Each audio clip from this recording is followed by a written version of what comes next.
Hey improvisers, Suzi here with a tiny PSA before we get started. It's the season of gift giving, and we have gift subscriptions available at yesalso.supercast.com. For just $8, you can gift a beloved improviser in your life a full month of full-blown access to all of the bonus content we've ever created, or if you really want to impress them, just $80 will get them a year-long subscription. Either way, it's a nice, thoughtful gift for the improvisers in your life, and you know what? Come to think of it, this is not a PSA. This is a straight-up commercial. So, say no to drugs, and definitely don't litter, and smoking kills. There we go. Welcome to Yes Also. I'm Suzi Barrett, and this is an episode we've all been waiting for, TJ Jagodowski. TJ is, of course, a legend among legends. He is one half of the duo TJ and Dave. He was on the main stage at Second City, Chicago. He played at The Annoyance for years and was on a million teams at I.O. And fun fact, he was my very first improv teacher. He's just truly the best, as you'll hear in this interview. And this episode is dense with improv wisdom. We end up going really deep on TJ and Dave shows, specifically how they start without a suggestion and what those shows feel like and look like from the inside. Remember that this is just one half of this episode. The second half is for subscribers only, and you can easily become a subscriber by going to yesalso.supercast.com, where for the cost of a cup of coffee, you will gain access to all of our part twos, all of our Q&As, all of our other bonus content. I mean, it's worth it, honestly, just to sign up for the month, and then if you don't like it, leave it. Anyway, I hope you get as much out of this episode as I did. And when you're done listening, make sure you head to Instagram at YesAlsoPod. There are some great pictures of TJ from throughout his improv journey. But for now, let's go right to him.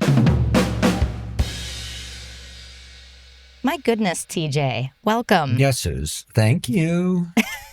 Yes, Suze. I haven't seen you in probably 20 years-ish. Does that sound right? Thankfully, you haven't changed at all. But yeah, I would agree with that. I'm bad with time, but that sounds about right. No, you look exactly the same. Maybe even younger. You have toddler clothes on. You have your little Oshkosh, so really ages you down a bit. These are, I just go, whatever the two things that have elephants on them, that means they go together. And so that's how I pair my clothing. That's how you know, right? It's colorblind proof and everything. Where are you these days? Are you in Chicago? Always. Yep. Always. Yep. Always and still. What's the reason for always and still? Or do we want to do this first, or do we want to reverse and we'll cover that? Sure, we can do this. We can start anywhere. I like it here, and I don't like it in some of those other places people go. New York's a little too on top of itself, and Los Angeles doesn't have sidewalks. And here I can walk and take the train, and the people are sweet. And yeah, Los Angeles makes me lonely in seconds. And feels like it's built not just on a fault line, but on a fault line of like fear and what's next, and when is this going to be taken away from me, and that feels like it's in the air to me out there. So this is a pretty great place. So yeah, and it's still where people improvise the most. Yeah, I'm so curious about the improv landscape in Chicago right now. Like, what is going on in the improv landscape? I know I.O. changed hands and moved buildings. Other things have popped up. How would you describe it all? Yeah, kind of when Second City was bought by like a capital investment firm, and then Sharna sold her joint to some real estate fellas, and it was, like COVID, I think, was around there, but also at the time there were like sexual harassment things and lack of diversity, and it just felt like the right time for one of those African savanna fires to just burn the whole fucking thing down and let the grass start growing brand new. And I think that might kind of be what's what's happening. Places like there's always been a place here where people felt like the vibe was right, and for a long time it was the Annoyance, and the Annoyance vibe is still great. But then like the upstairs gallery happened for a generation, and that was like where the vibe was right. And now there are little places like Logan Square, Improv, and CIC just found a new home, and those places the vibe is immaculate over at Logan Square. I don't know if anyone's spoken about that place. Yeah, Chris Gethard really shouted them out, and I'm stoked to check them out. Right, it's just a little brick box, Suze. Like there's no green room. There's like it's the best part of what was true about Old IO of like you watch the groups before you read, you root for them, you get familiar with people you might not already be familiar with, and you're all just right there. There's 2 one-person bathrooms and a counter where they take very, very affordable ticket prices, and then it's just a bunch of folks watching each other. It's really cool. That's awesome. And I'm not familiar with, you said CIC. What's that? Chemically Imbalanced Comedy, I think was the original name, but another just kind of small, Farrell Walsh has run the place along with like Louis and Joran, and it's just another joint where it feels right, and it's, you know, you kind of like end up wanting to work for the big guys, but then you don't want to hang out with the big guys, and so like the kind of independent, you know what I mean, like the independent like corner grocer is where you like I think end up feeling most at home, or where I end up feeling most at home. It's a similar landscape in LA. The indie scene is just thriving, and there are so many cool little holes in the wall that are filled every night with people doing it for the love of the game and watching every team. And you know, the big fish still exist, but that's where everybody is in the meantime between their big fish shows. Yeah, you know, the names I tend to see out there like Lyric Hyperion or Elysium. Is that the Elysian right Theater? name? Yeah, that's a great venue that takes show pitches from anyone. So people put up shows cool. there. But yeah, then there's like little indie spots like James Mastriani opened the Shared Experience Studio, and Will Hines started World's Greatest Improv School, and now they have a stage and they do shows, and with Jimmy Woods, right? With Jimmy Woods, that's right. Yeah. And Kaki and Dassey both teach and perform there, and there's a spot in Highland Park that opened up called Outside In Theater where like Weird Ass and Kaki and all those guys are playing, and We Improv. Anyway, I'm shouting out all the LA places because people are doing great stuff. Do it. You won't convince me. You won't convince me, but do it. And they filled in the fault line. So you know, good. the metaphor doesn't stand anymore because the San Andreas Fault is glued shut. Are the tar pits? Have they hardened yet? They've hardened. Yep. Good. So people can drive on those now. Yeah, it's a skating rink in the winter. You can skate around all the mammoth skulls. When did improv enter into your life? How did you discover it? When did you start? My friend Lisa, who lived here, I moved here a little bit after college, and my friend Lisa, God bless her, my absolute like no sarcasm at all to this, was my guardian angel with this stuff. So she gave me my first job out here, which was working as a production assistant for the Untouchables TV show, which was out here. What year was she this? She was in 93. Okay. And she let me live. She was a newlywed. She and her husband, Mark, let me stay on their couch for like months. Hey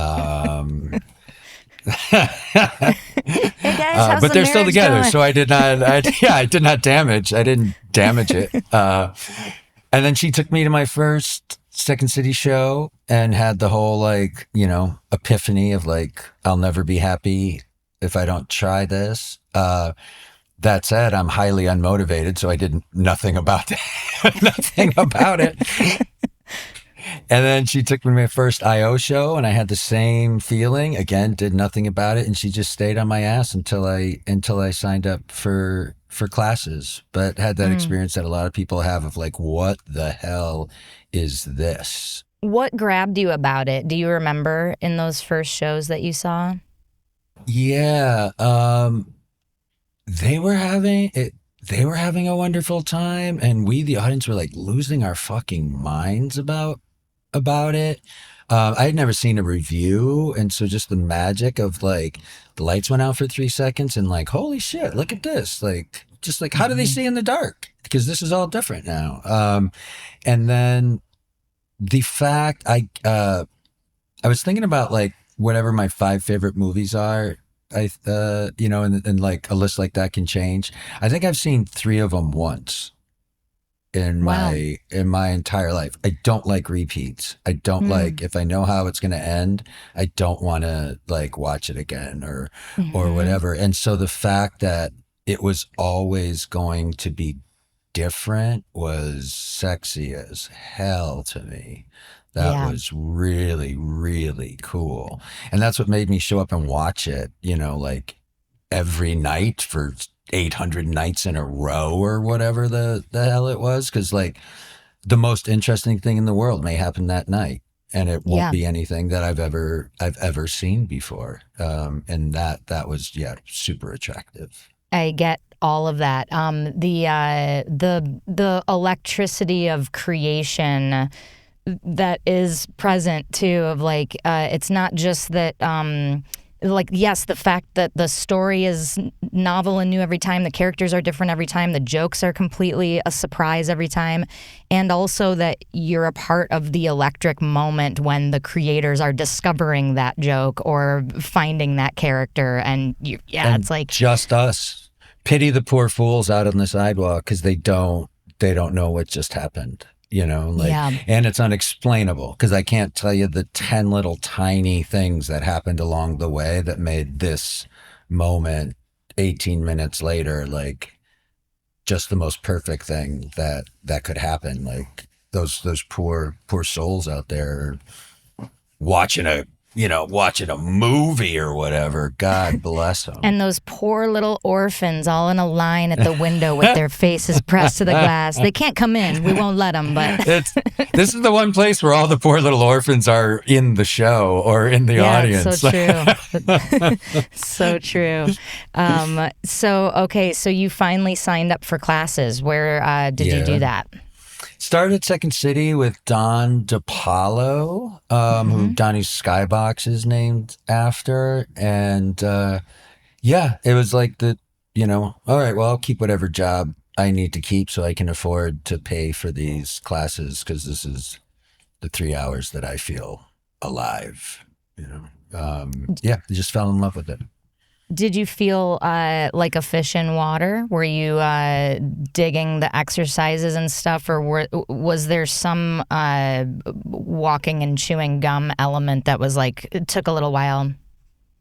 I felt, I guess I felt like not like a fish to water, but like, I felt like an animal that was like, whoa, I should try and live in this water. Like, it may not be where I was born from, but it's the place I want to live. So it might have felt more like, I was like, I was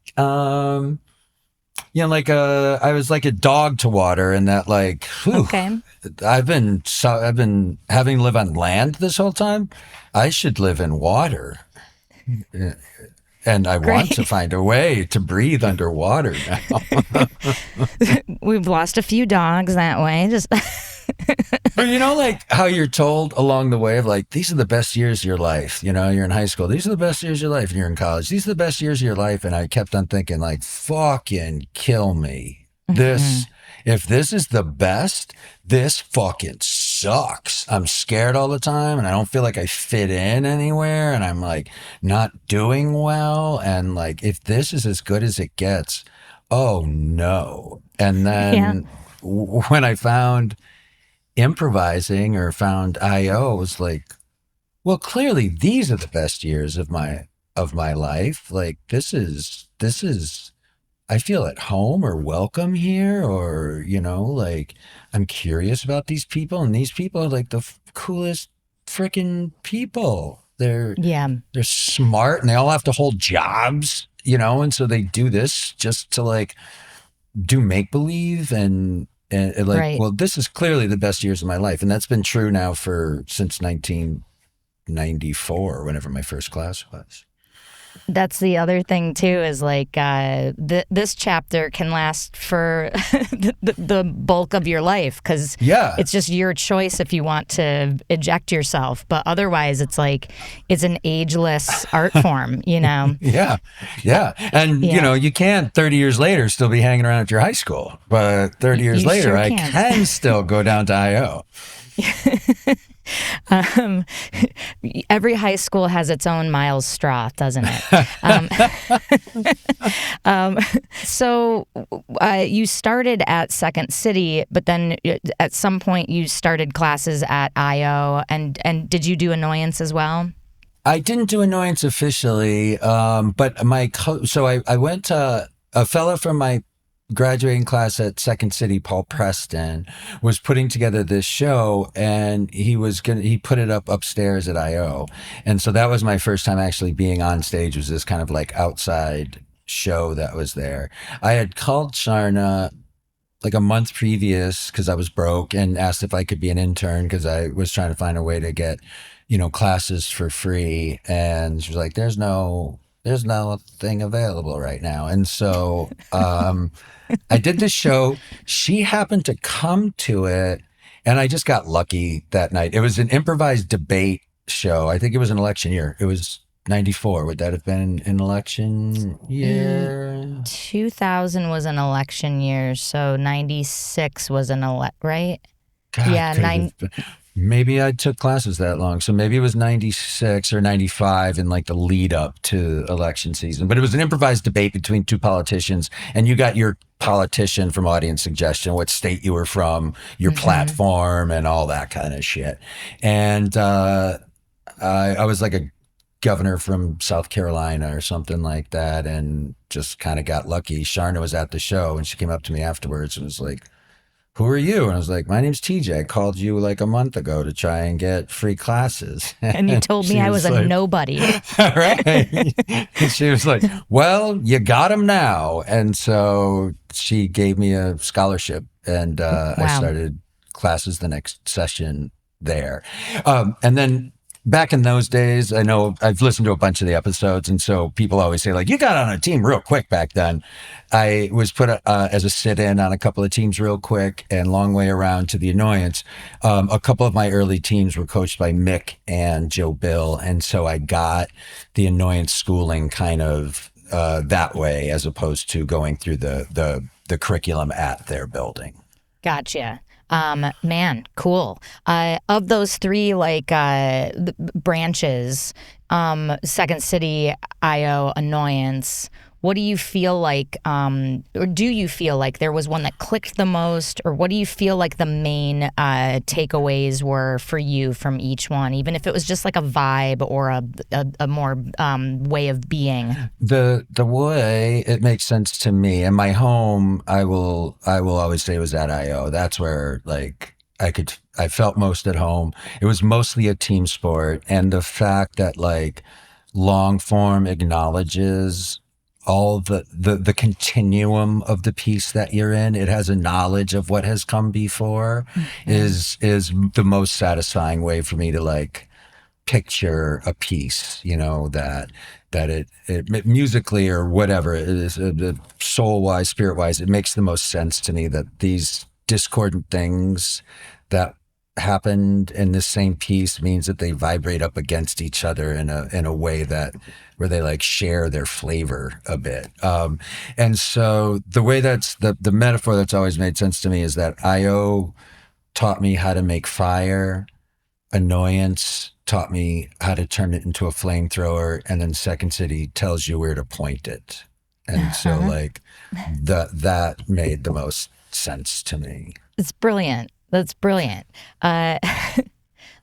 interview over. That's it. I can't ask a question after that. Just ask me the same question at the end, and we'll end with it the second time. Annoyance, at least back then, was like thrived on kind of being dirty and irreverent, and had a lot of kind of like shock humor shows. Were you ever in any of that stuff? Any of the like Judy Blume shows and co-ed prison sluts and all that stuff? I went in one night for one of the musicals. I am not a singer. That was terrifying. But I got to play Screw Puppies on a regular basis, and I did donkey improv, which was one of my favorite experiences. I don't know if you ever were around for donkey. No. It's, believe it or not, it's aptly titled. There's a donkey there, and like a live donkey. Oh yeah, who has to be in every scene.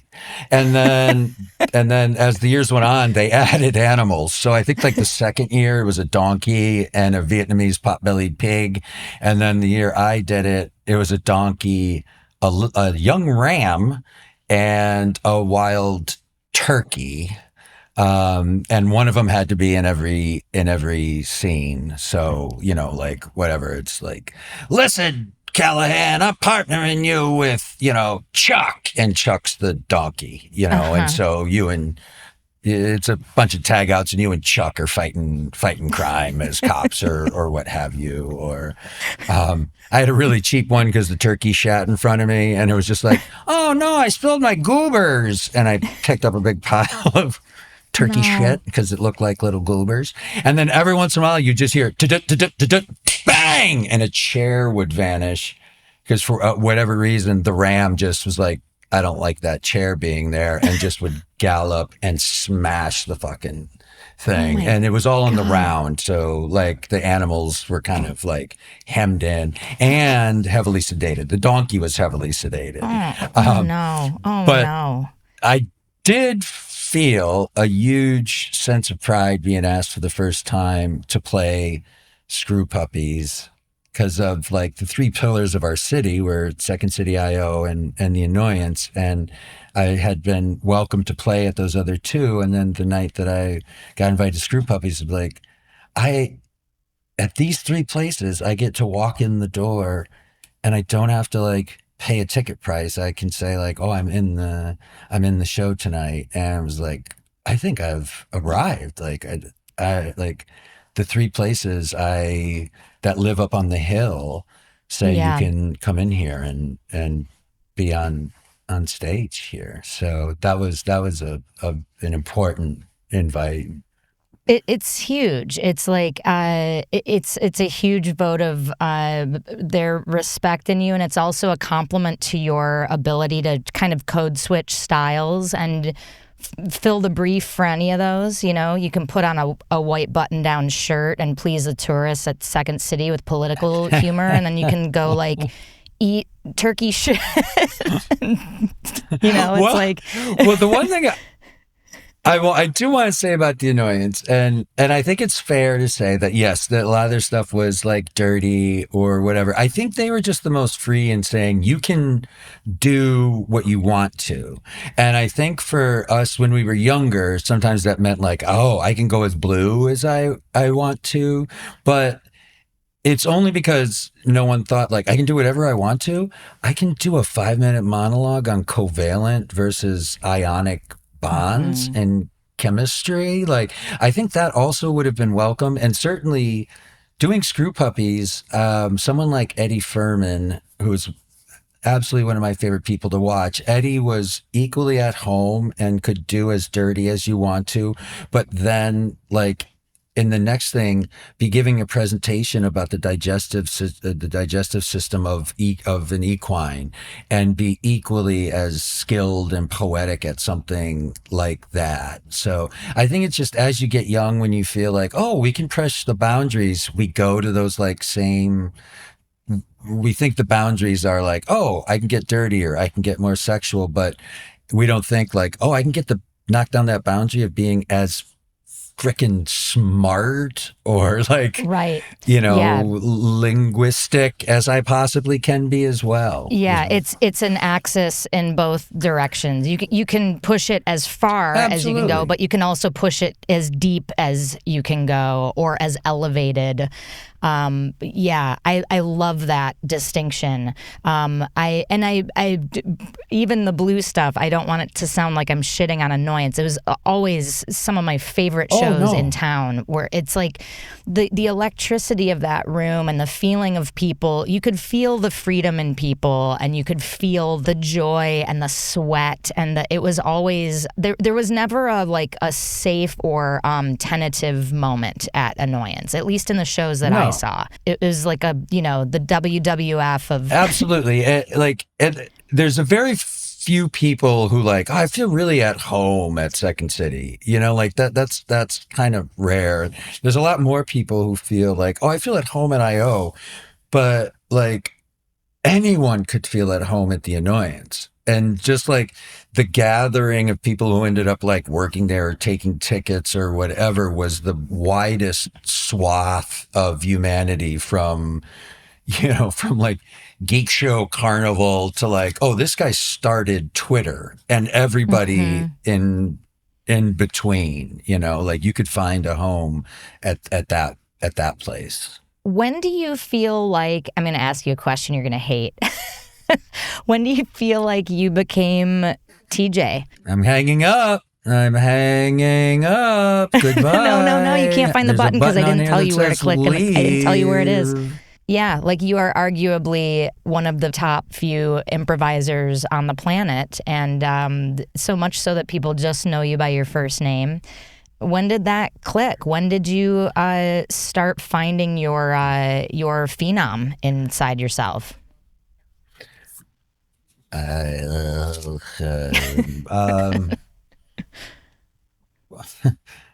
I didn't quit. There's not a lot of us who have been doing it straight for 30-something years. And I think that you end up sticking out just from staying around in a lot of ways.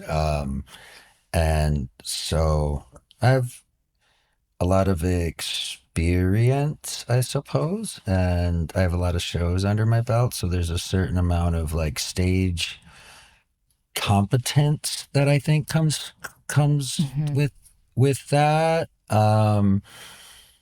I've been very lucky. I mean, if the people I've gotten to play with, like Dave, I don't know if I'd be playing anymore if it wasn't for Dave. Why is that? I wouldn't be. Well, I'm 54.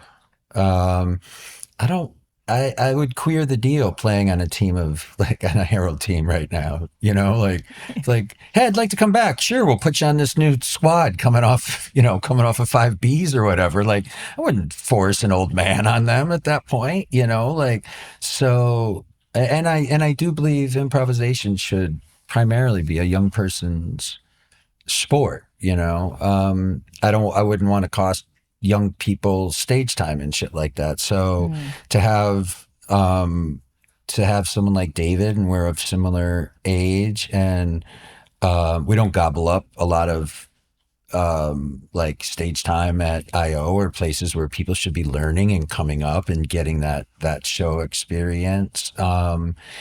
And he's as still as in love with it as I am. So maybe it's just so that I wouldn't stick out like a sore thumb in some places, that it's thanks to Dave that I still get to be a part of the community, even if it's kind of at the edge of it.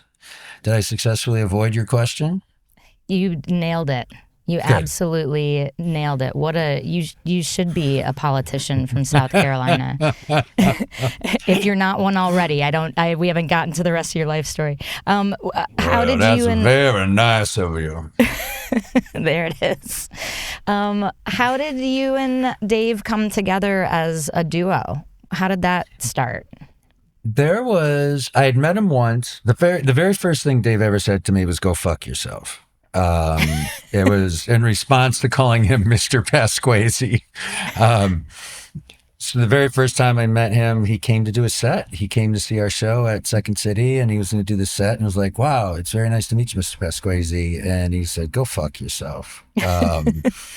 And so the second time I met him, it was a Chicago Improv Fest, and it looked like there was going to be a strike. It looked like almost certainly there was going to be like a writers and SAG strike. And so they kind of banked on a lot of folks who were out writing for professional jobs in New York and Los Angeles would be back to do this festival. And then the strike didn't happen. And so a lot of these people couldn't make it.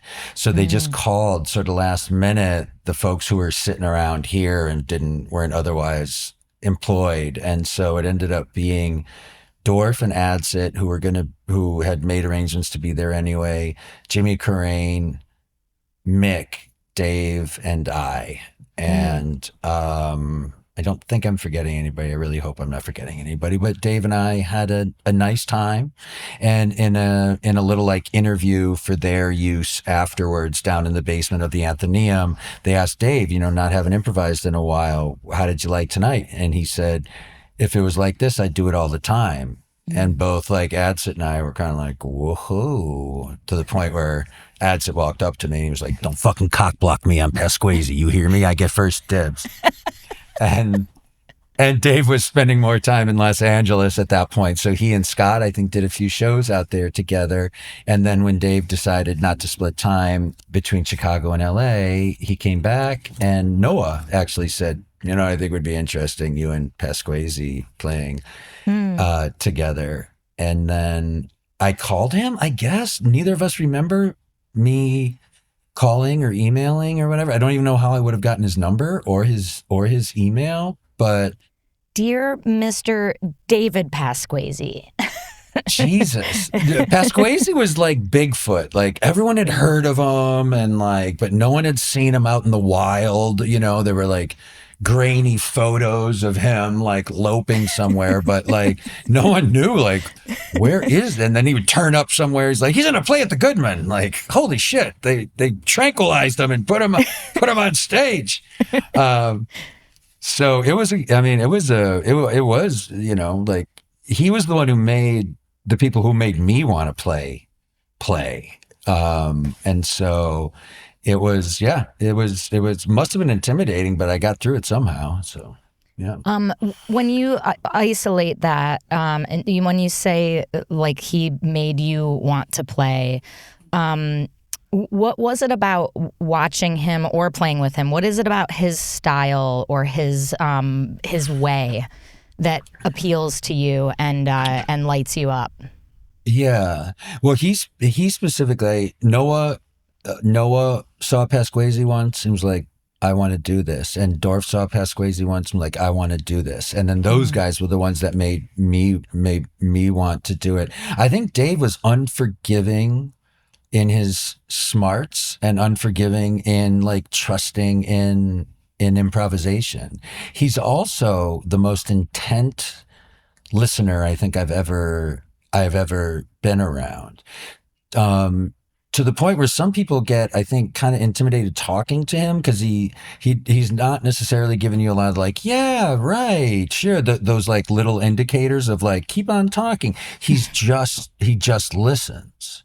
And so people will like, because he's not giving you the, yeah, right, like, or maybe not, maybe everything I just said was stupid. I don't know.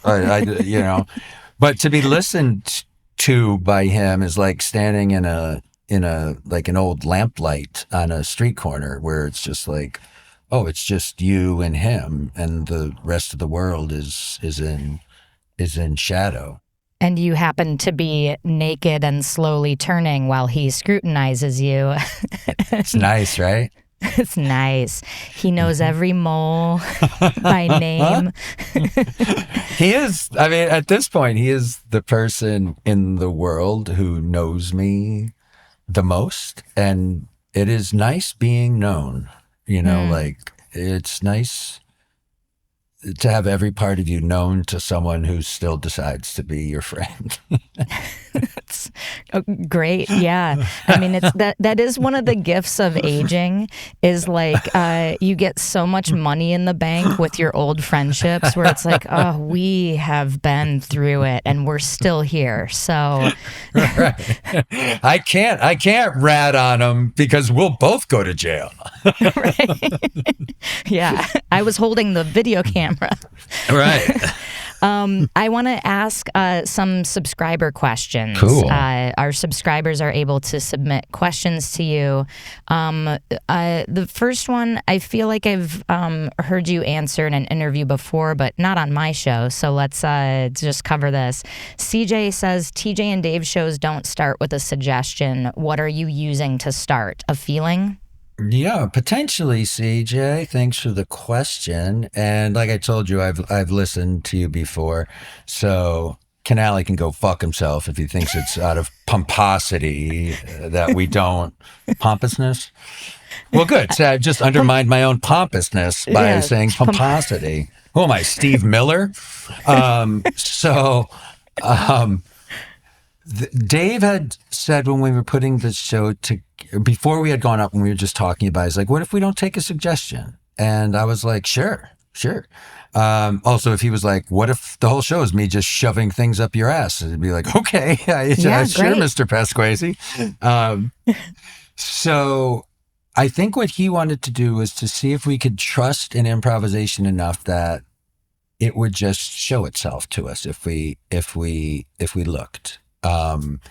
And so the reason we say, trust us, this is all made up, even at the beginning, is that it was because the audience, I think, was going to expect us to take a suggestion. And so how are we going to let them know the show is starting if we're not taking a suggestion? So we just wanted to let them know, like, this is made up. Like, we're not going to take a suggestion, but this is still being improvised. And so that's how we ended up saying that at the beginning. But CJ, to answer your question directly, is we believe that if we just look at each other, it's going to feel like something.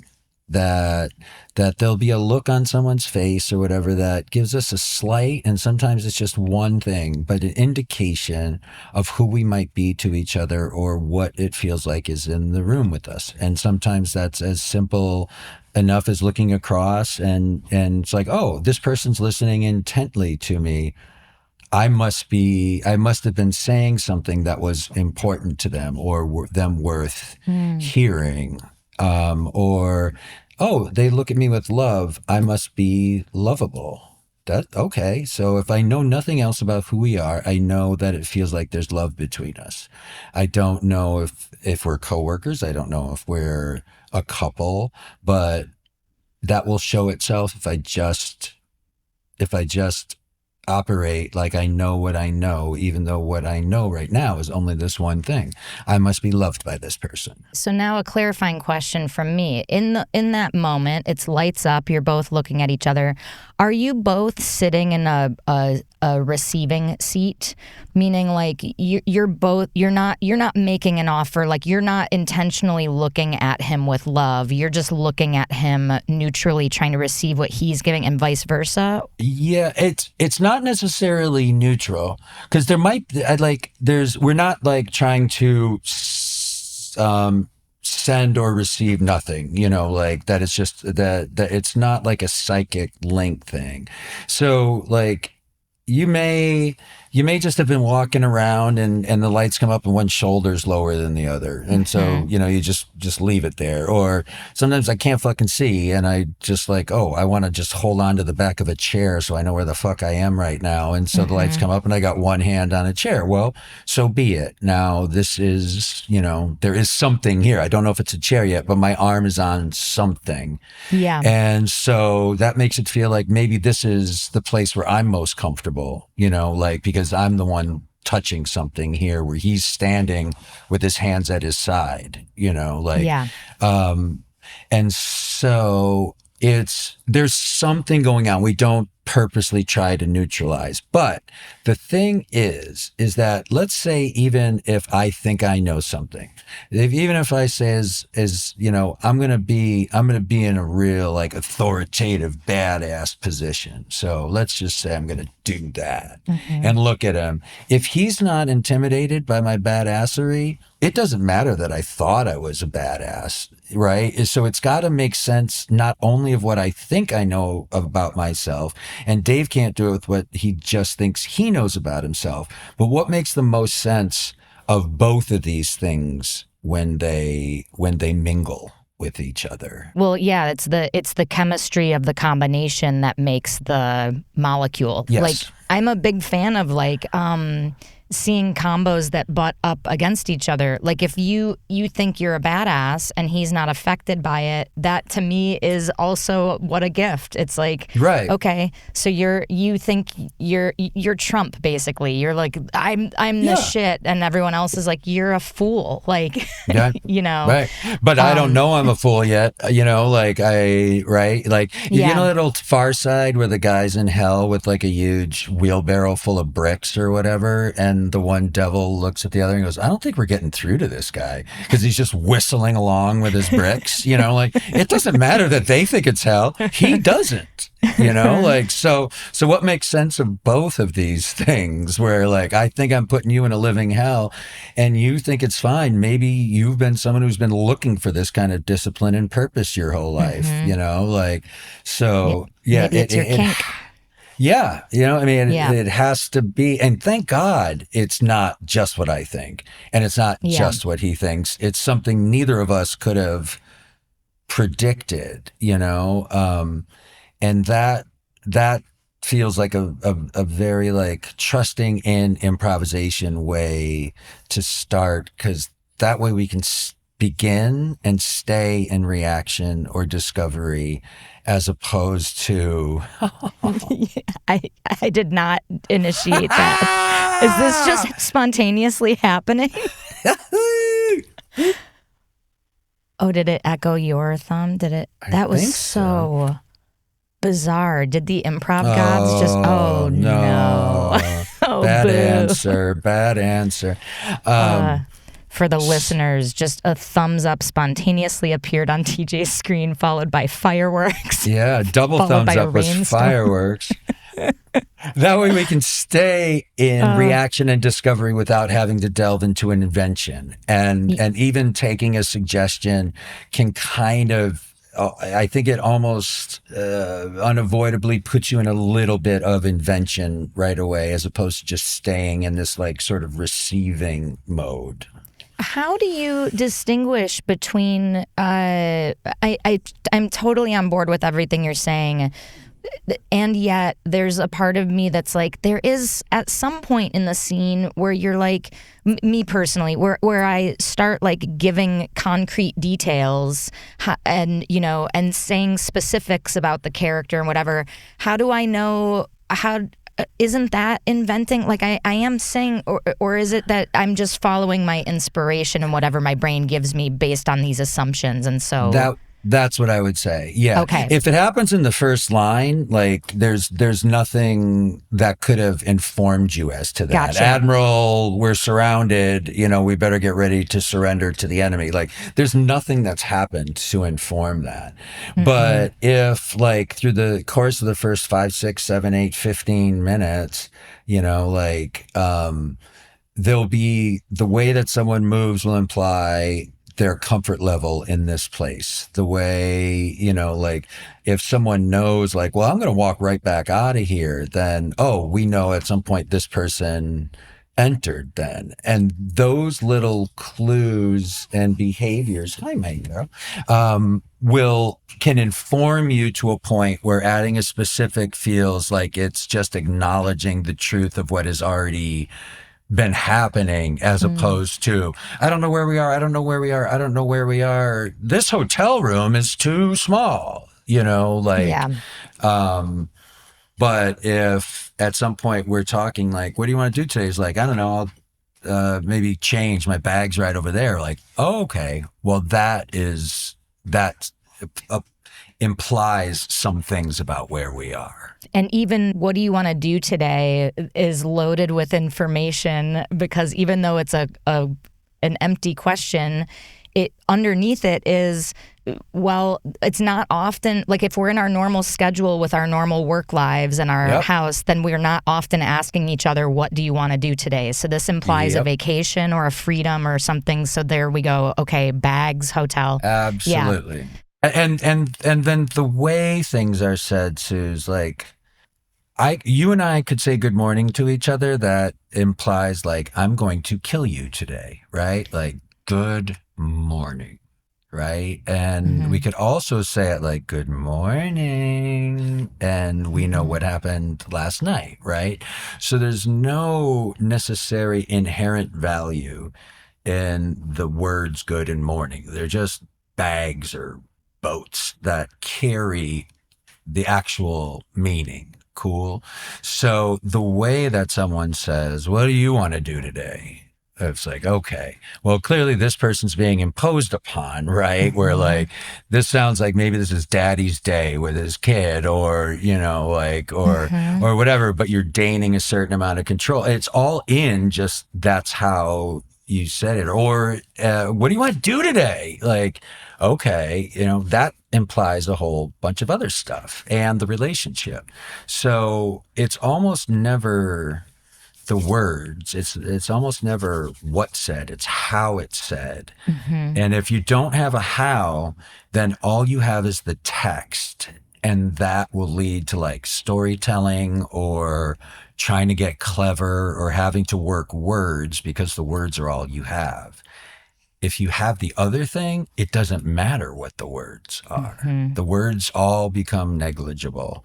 You know, if you and I were handed, this is an actual transcript of someone applying for a loan, but we say, Suze, let's play this like a seduction scene, or let's play this like, oh, this is the moment these two people fall in love. We could play that 2-page loan application as whatever we want that scene to accomplish. And I'm not saying that's what Dave and I do. I'm just saying that that's how negligible words are if we decide to play an emotion instead.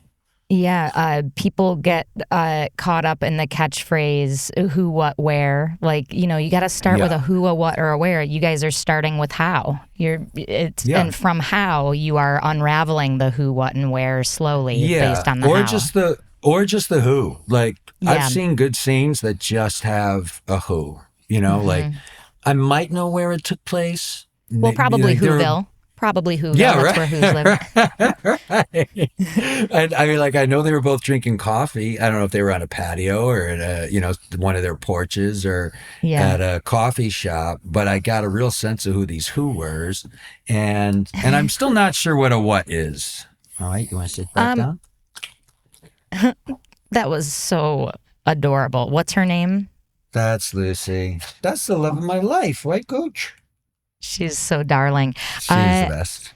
UCB leans on the what a lot, which is like, you know, what is the game? What is the dynamic? What's the hook of this scene, or what's the funny idea that we're playing? More than the who or the where. Like dealing with, especially pulling premises from an opening, it's like, okay, if the what is someone who should be the authority figure that like is asking you what you think all the time, you know, deferring power or whatever. You can have that be a doctor being like, what do you think you have? Or it can also be a pilot being like, we are now at a cruising altitude. I would invite anyone up here who knows what they're doing to come, you know, so you can kind of place it in different spots to kind of explore what that thing is. Yes. That's not from the mouth of UCB. That's just kind of my interpretation after years of playing and teaching there. But that's how I would define the what. But back to the TJ and Dave shows.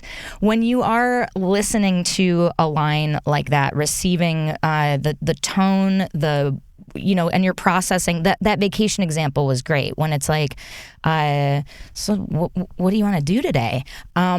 you receive a line like that. How long are you scanning it or processing it? Are you allowing yourself a moment, a breath? You guys play nice and slow. Is a lot of that living in the pauses where you receive that and you do the mental math?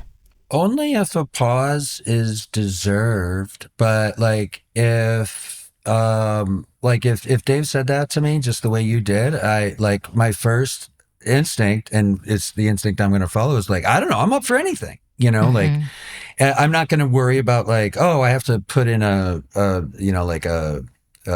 specific here, or like just that we know that you're game and I'm game. That's enough for us. And maybe that makes me like, you know what? I'm sure there's one of those like things to do locally around here, and that may make me get a binder. Now we know it's a binder. Okay. So are we in an Airbnb? We don't know yet if it's an Airbnb, a hotel, but we know there's a binder, and then I'm going to try and look in there and read something. Red Mountain River rides. Okay, well, that might imply what part of the world we're in, because there's red mountains and river rides. And then I might look at him like, hey, cool, all right. And like, if we just do that, like, then I know kind of what I have to wear, if I have to change, like, we're getting wet, like, oh, should we eat? Is this the kind of thing you eat before or after? Like it just sort of unwinds itself